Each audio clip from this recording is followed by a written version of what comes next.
Hello again, CNG132. So I did some poking around.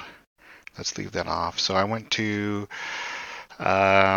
Windows.com, English US, software download Windows 10.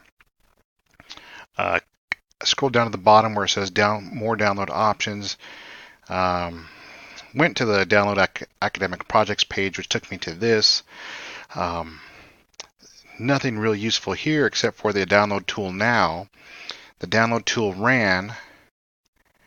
And if I can get this window back over here, I want to create, so when you get a little bit farther along with this, you want to create installation media, USB flash drive, DVD, or an ISO file for another PC. That's your selection. Click Next. Language English, Windows 10, 64-bit.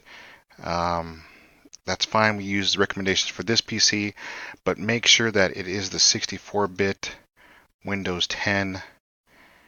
Select Next. We want an ISO file. Click Next. And then I have a passport, and we'll say Save.